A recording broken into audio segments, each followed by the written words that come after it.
What happens when Disney tries to do Osmosis Jones again? But different. You are now listening to the Backseat Critics, the movie review podcast.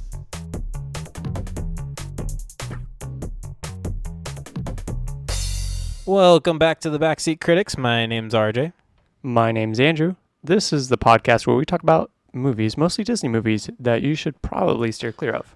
Mostly Disney movies. I mean, we took a little break for you, and now Thank you. Appreciate that. we're about to hop back in it because, you know, it's Disney. It's Disney.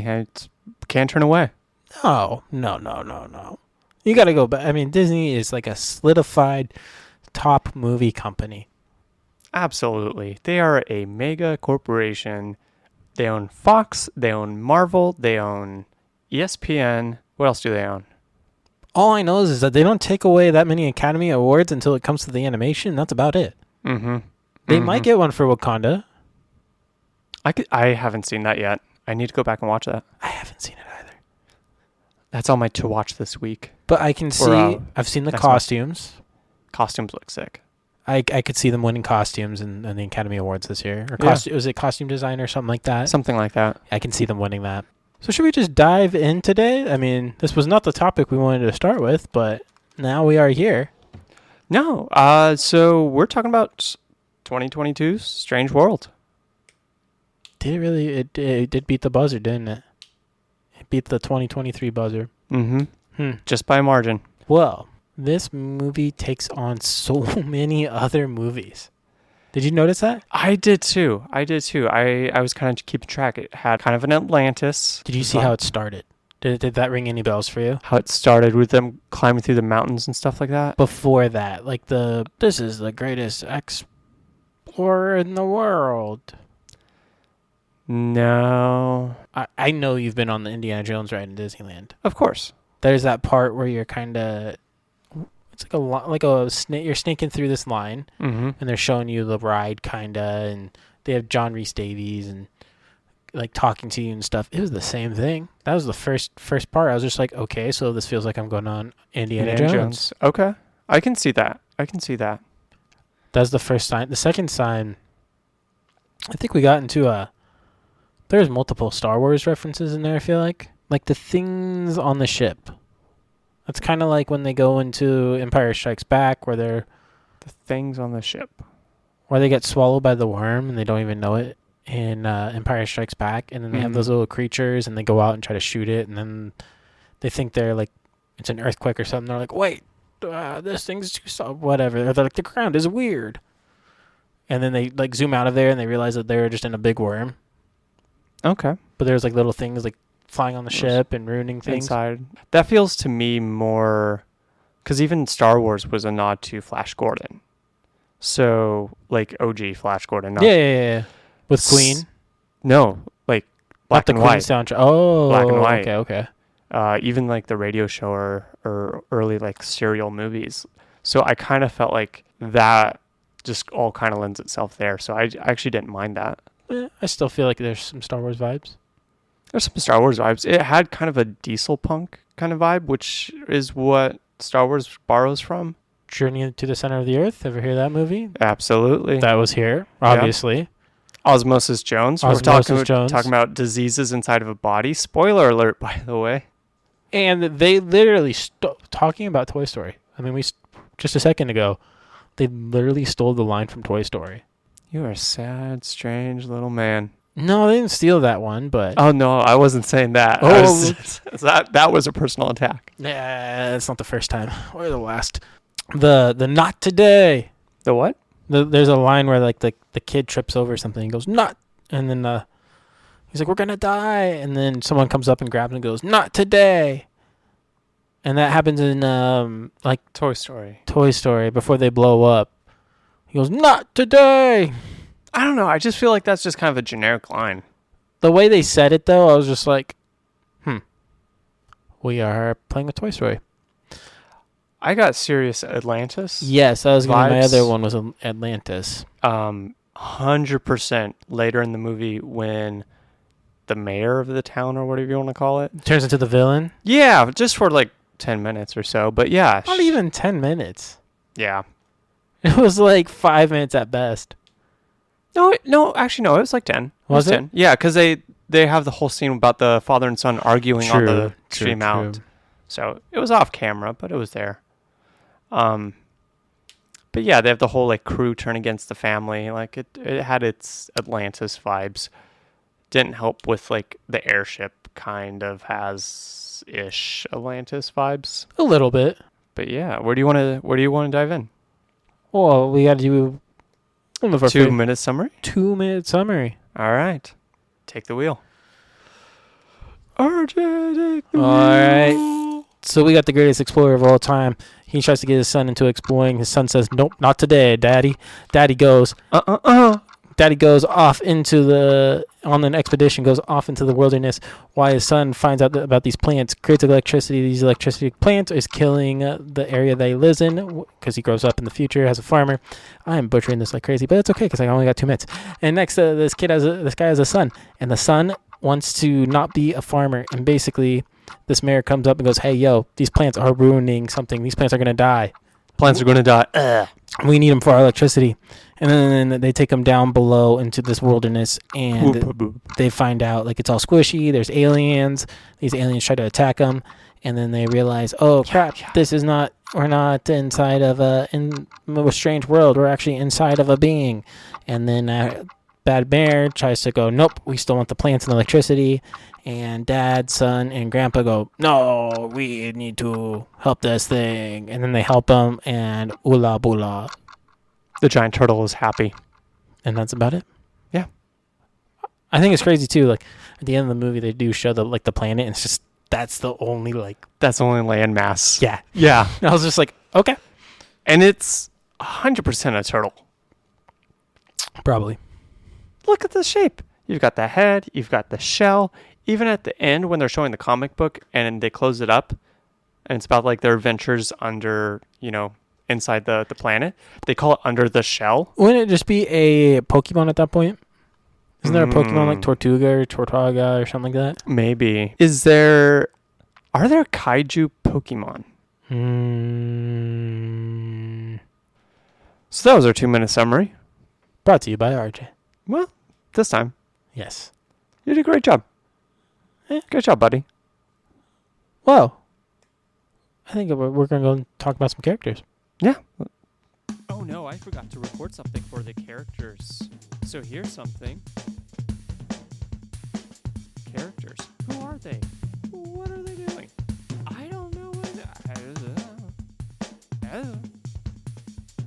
All right, let's talk about some characters.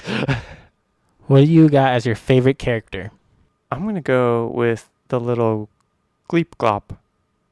Yeah, that I 100% agree with you. That was going to be my number one, too. He's like Flubber's uncle. Yeah, I was going to say, he gave me Flubber vibes through the whole thing. I loved how to give a thumbs up, he'd have to use 2 hands to do it. I don't know. Or the scene where he like slides underneath the door when they're locked up. Yeah, to show how to unlock it. Slides back under. He speaks other goo language or whatever. I loved his relationship with the giant, gross Cronenberg Kirby's. The ones that kept on trying to kill them. Yeah.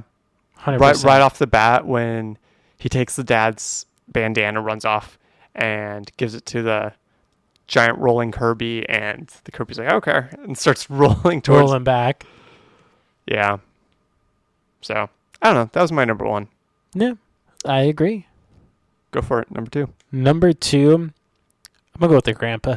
The grandpa. Yeah, the great explorer. I just feel like he's kind of like, let's kill everything. Is he not? Like, tell me I'm wrong. No, because I actually agree. He's like, let's kill everything. I'm gonna run out with my flamethrower. That's the solution to everything. Is just I'm gonna burn it. Well, the one thing was just flying by, grabbed it out of midair, and just threw it in his mouth and ate it. Yeah. When his son comes and meets me, is this thing going to kill us? And he goes, I don't know.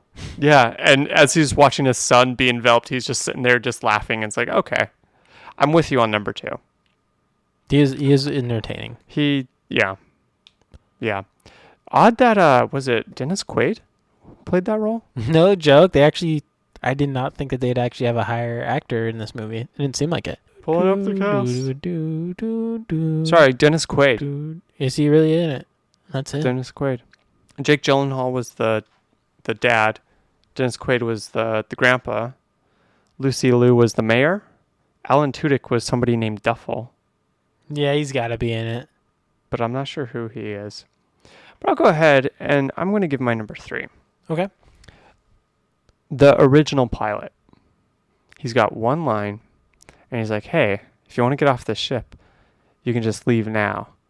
And he's just messing with the dad, and then he just immediately dies afterward. No one dies in this movie. They just get very big boo-boos. No, this guy dies. This guy straight up dies. No, I didn't. Hey, this is George of the Jungle. No one dies in this movie. They just get really big boo-boos. The little pterodactyl thing crashed through the window, opened its mouth, grabbed him with its tongue, and pulled him in. So no one dies in this movie. They just get really big boo-boos. Permanent boo-boos resulting in death. No. He's just... Have you ever heard of Jonah and the whale? Yeah. That's what's happening inside the little pterodactyl thing. Oh, no. There we go. All right. But no, that scene was probably the funniest to me. Just how casual and jerkish he was off the bat. Like, that was funny. And then just how abruptly he died. You know what's funny is that how you talk about like a funny scene? Is that I can't remember because it wasn't that memorable, but there's actually one scene that made me laugh out loud. Really? But I can't remember what it was. I don't know what to tell you. Are you dissing on my funny scene? No, I'm just saying that there was one scene that made me laugh out loud. I just can't remember. Hey, the scene where he died? That was the one for me. That's what made you laugh out loud? Yeah. Okay. Well, go for your number 3. I'm going to go with the mom. Really? Yeah, she gave me a Chicha. Poncha's wife from Emperor's New Groove. Oh, yeah. Her vibes. Yeah, I can see that. She had those kind of vibes of, hey, I am mom. The way she was flying around on the machines and stuff too. Yeah, I could see that. She knew what she was doing. She didn't put the bad guys in the place. Yeah. Bad guys, quote unquote. Yeah, which we didn't really have much of in this movie. No. We had monster aliens, and then we had, for like 10 minutes, a mutiny. All right, do you want to talk about scenes? We can talk about scenes. All right, go for it. We're off to talk about scenes. What's happening? The magical wizard of scenes. I'm so confused. All right, so this is the part of the show where we talk about scenes. Behind the scenes, to the left of scenes, to the right of scenes. Behind, maybe inside. If you're really good, we could do the top of the scene. So my favorite scene is probably just the beginning of the movie, where they kind of make it like that Indiana Jones, right?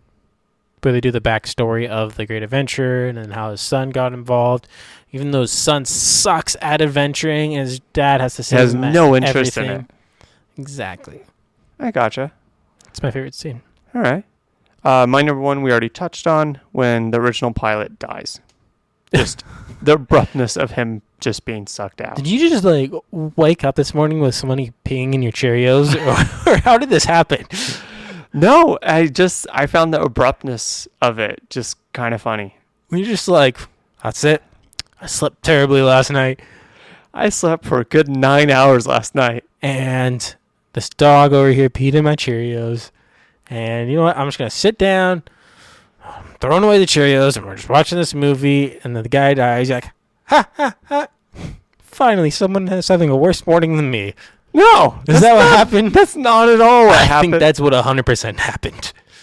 The Cheerios might have been a little stale, but, it's just got to work with it. Did your creamer for your coffee go bad or something? No, I drink it black. Okay, so your beans were stale. I got it. That's okay. That's how coffee is best. We all have bad mornings. I get it. I can't help it. I wake up. I'm grouchy. I'm like, I need to watch somebody die. Oh, jeez. The only way to please Andrew in the morning is to do sacrifices of animated characters. On really bad mornings, I'll wake up and then I'll watch Battle Royale and I'll be like, okay, I'm good to go. Do you just have like a scene of like animated characters like dying on like a loop. Yeah. Oh, I apologize, not dying, getting really big boo-boos. Really big boo-boos. Well, my number 2 is when they're locked in the room, in the closet. Okay. The family gets locked in the closet by the bad guys, and Mr. Gleeglop, or Splat, I think he calls him. I think Splat. Splat goes into the, like, first of all, he talked to the dog, and dog knew exactly what he was talking about. And then he just went into the door, did the whole, what's that guy on TikTok that just kind of points to things and go, oh, why isn't that Carl B or something like that? Yeah, he did the whole thing, like, to the dog, like. Yeah. And then he, like, didn't he go back under? Yeah. Yeah. He slides back under into the closet with everyone else. Yep. That is my second favorite scene. All right. My second favorite is going to have to be when the father and son were separated, together but separated from the rest of the group, and the giant salamander-looking thing just kind of starts slowly enveloping the son, and the dad just sits there. Don't. Right. What? And the giant salamander thing. Are you talking about when they go to the other side of the... No, this is before they bring him back. It's like the son's like, oh, is this thing going to kill me? As he's slowly sinking in like it's quicksand. Oh, yeah, and they said that it'll dissolve him or something. Yeah, and the dad just sits there and just watches his son slide in. Yeah, I remember that. To the monster. Number 3. Man, you're in just a mood of hurting. Wait till you get my number 3. Was your banana overripe this morning? My banana? Your banana? Was that overripe this morning? It might have been. I'm not sure. My banana was the same color as my Your coffee. banana, that's a new thing now. My banana was the same color as my coffee. Is that good? Did you step on a Lego today? Yeah. That's what it is. You're just in the mood for hurting. I woke up this morning. You chose violence this morning. That's what happened. I woke up this morning. I stepped out of bed. Okay, immediately wait. onto a Lego. No. No, wait. No. Shut your mouth. Before Shut you your mouth. got out of bed, Shut your mouth. some Metallica hard rock came on, and you're like, exactly. And you're like, yep, this is what I'm gonna do this morning. Violence. I woke up to some like hard death metal as my alarm. I'm like, okay, good. That's not what I said at all last night. I want to get out of bed and have a good rest of the day. I step out of bed, and what do you know? There's a pile of Legos right outside, so I step on that. Dang, Stubbs. Yeah, that Stubbs. Stubbs is putting together a little Lego playpen for himself. He's not doing well. He's eating them. Anyways, I step out, and a few words exit my mouth, but I'm like, okay, I'm going to have a good morning. So I get up. Yeah, can I say those words? Ooga booga, turd.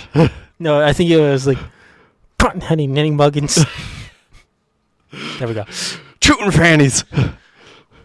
Oh. Farts and wet Nards. pancakes.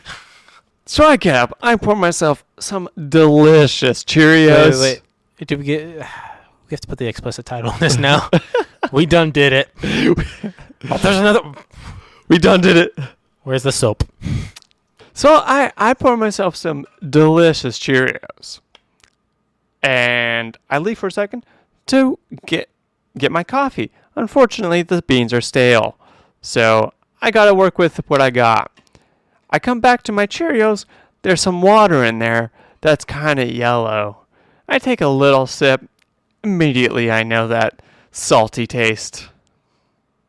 It was pee. Thanks, Stubbs. Thanks, Stubbs. I go back. I go to drink my coffee, but it's stale and disgusting. I'm like, well, at least I got my banana. I turn, I look, and that banana is black as the night sky. And then you're like, that's it, I'm going to make some toast. And then the toast popped out of the oven, and no one knew what to put on it. And The toast was as black as the night sky. and you're like, do I put jelly on this? Peanut butter? But then you're like, I was no. combing through the fridge. I turned back, and somebody peed on it. Stubbs. And you're like, I am going to put ham and mustard on this toast. And then you realize your mustard and ham are disgusting together as you took a bite into this. And you go, who does this? This is evil on its own. Horrible. I sat down. I'm like, okay, this is going to be a good movie. I sit down. I hit play. And immediately I'm like, somebody better die. Yep. And then you're like, you know what? Sounds like Jamal need to turn up the sound. Oh, that Jamal. But that's okay. That's okay. Shout out to Jamal. Yeah, yeah. Thank you, Jamal. Thank you, Jamal. Well, here we are, though. I mean, that was a better story than Strange World, so I'm glad we shared that. Thank you for letting me share my morning routine. Man, I went into the shower. We're still in our third scene, by the way. I went into the shower, and would you know it? I was already wearing my clothes for the day when I stepped in the shower. Hot water was all gone. It was urine. Dang. It was cold. Stubbs just hooked it up. I knew something was off with our water heater when it's starting to smell a little sparse. I need to get this dog checked. He's either... I told you, he's eating the Legos. It's like that Cats vs. Dogs movie. Oh, no. He's just like Stubbs versus Andrew now, though. Well, scene number 3 for me. Now we've gone through Andrew's kill fest.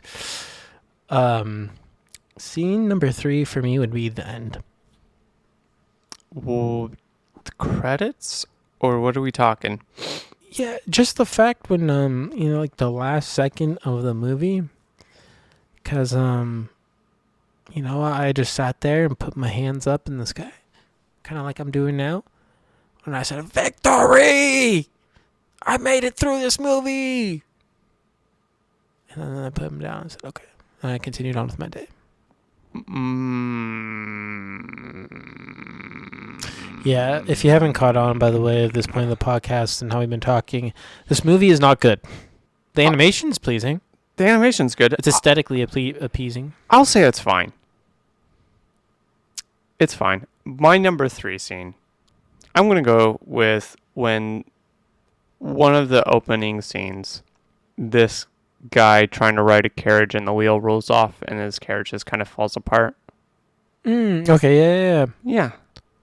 They roll out like another wheel for it. Yeah, I remember that. Yeah. So yeah, if you haven't caught the gist, I think the movie's fine. I think its worst offense is that it's kind of... Try. Yeah. It's kind of boring. Whoa, guys. Congratulations. Thank you for making it this far. Great job. We are impressed. Aren't we, Andrew? I'm very impressed. I thought we lost you already, but thank you. You stuck around. And so because of that, we just want to let you know that you can find us in other platforms besides the one that you're listening on. Yeah. First one we have is YouTube. That would be the Backseat Critics, the movie review podcast. You can also find us at any other podcast platform at the Backseat Critics, the movie review podcast. Just search our name. Or Instagram, the Backseat Critics. All one word, not 2 words. One word. And on Twitter at the BS Critics. Sounds about right. Please bear with us. Your show will resume momentarily. And we're back with our favorite aliens. All right. Actually, let's just talk about the aliens. Let's even list them off. Let's just talk about these. These aliens are wild. Yeah, they're absolutely bonkers. I don't even know what they're thinking. Like they're like, let's give this thing tentacles and let's call it an alien and maybe it will. It's a blob monster that just kind of opens up and 10 tentacles pop out and it just eats everything. Now it looks like a kraken. Yeah. There's and it can roll. There's the kind of camel looking thing, but scaled up a bunch, and it's got the tree things on the back that it shakes and little aliens drop down. Yeah, it kind of look like a dinosaur to me almost. Okay. I think the craziest one I saw was like the horse-looking thing or the deer-looking thing. Was it with the tentacles on the top of the head and it washed something or something real quick? Yeah, it just kind of like shook its head. Yeah, it was like grabbing things and. Yeah, there's like gazelle that they were riding alongside of for a bit. There's pterodactyls. There's like a little stingray-looking things. There were cloudy whales at one point with little electricity inside of them. These aliens look good if you were having a dream off of like Domino's Pizza. I actually enjoyed all of the designs in this. And I enjoy Domino's Pizza. Okay. Okay. I think we solved the problem. We did. There was no problem. There was no Domino's Pizza. If the movie was as interesting as the alien designs, I feel like this would have been a better movie. It had potential. I think it had a potential. You can tell, though, Disney pushed so hard for this movie. I will agree, but I will disagree. You were in Disneyland before it released? No. I was. Okay. They did something. I knew that this was in trouble when they did something that I've never seen them do. What's that? There is a spot over by Buzz Lightyear Astro Blasters, or there was, and they had like they made like this little art area for Strange World and had like cutouts and stuff that you could take pictures with. And I was like, we're in trouble. Okay. I was like, I've never seen it. And then I saw them bring in like the merchandise and everything for it before the movie released. I'm like, we're in trouble. This movie was a box office flop, but I will say that they didn't push it the right way. I feel as if they didn't push it enough that it was in theaters. I don't think that they planned properly for it to be in theaters. Everyone's watching on Disney Plus. That's where people are watching it. Who's going to go to the theater to watch this when it's just going to be on Disney Plus? This or Luca? 100% Luca. But no, I just feel like that their marketing wasn't clear or wasn't pushing enough that this was going to be in theaters. Yeah. I just felt like every single ad I saw, they also listed when it was going to be on Disney Plus. So why would I watch it in theaters when I could just wait a month? Yeah.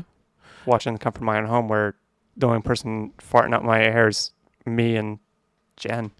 I think Disney ruined their box office chances. I mean, obviously with Marvel, you still got to push those into the movie theaters. It looks like Black Panther did pretty well in the theaters. Mm-hmm.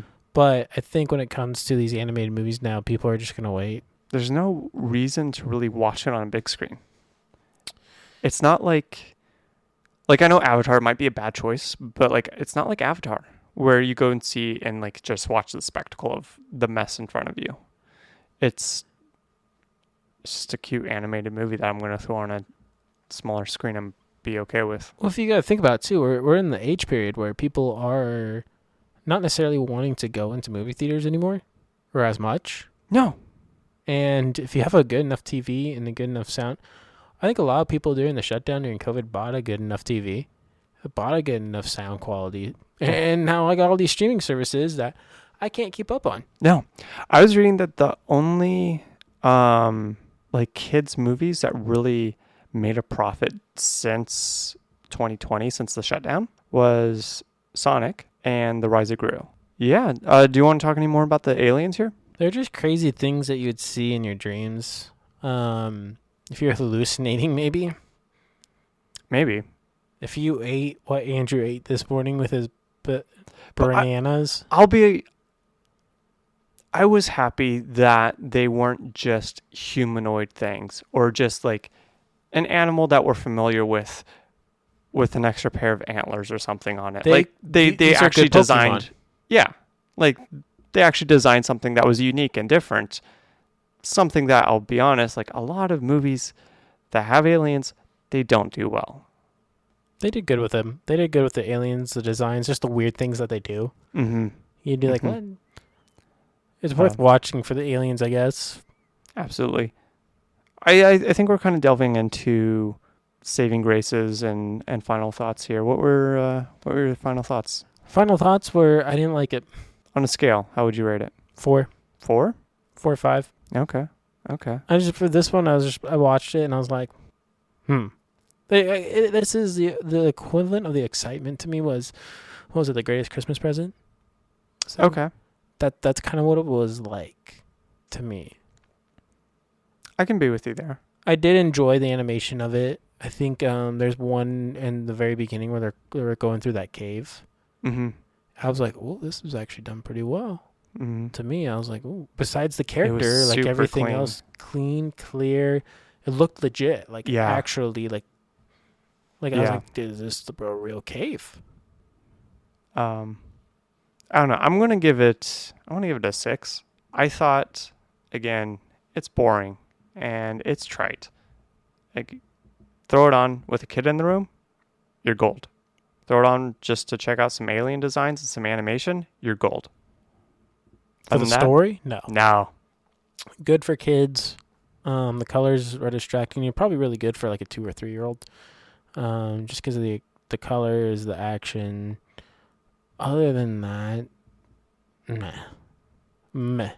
I'll say up to 6, 7-year-old would be good to throw in front of. Sure, I know. Like there's bits of like the adventure that's like, okay, you can throw this in front of them as like. Okay, hold that microphone. This movie is good for kids, period. But Could you be any more boring with your delivery? But this movie, it will be. William Shatner. There's something on the wing. Did you catch that reference? Yes, I know Twilight Zone. Okay, good. It's like, oh no. But no, and this movie is great for kids, but I think for a 2 or 3 year old, they will actually love this movie just because of the colors. The other kids, you're gonna get the weirdo. I don't know. You. Whoa. Where's my pen gun? Bang bang, shots fired. Pop. Blocka. I gotta disagree. I gotta say, like 6, 7-year-old watching this, they're just gonna care about like, oh, flamethrower. Oh, hey, there's some actiony bits. Oh, there's colors and stuff happening all the time. Everything is moving all the time in this movie. All right. Other than that, I hope you enjoyed this episode of the Backseat Critics. We will be back next week with another surprise episode. Stay tuned. Subscribe. Hit that subscribe button. Hit that notification bell. If you're on Apple Podcasts, rate us 5 stars. Oh, I was gonna say 5 out of 10. That seems about right. No. 5 out of 10 stars, you know? 5 out of 10. Hey, you know what? Those stars actually go up to 10. So if you put 5, we're okay with that. Hey, just be honest. Be honest. If you like us, you like us. If you don't, that's okay because we understand. Yeah. Except for you, Ireland. We will never get over you. Yeah. Sweden might be overtaking them right now. I don't know. We out. Oh, keep the headphones on. This movie is so boring.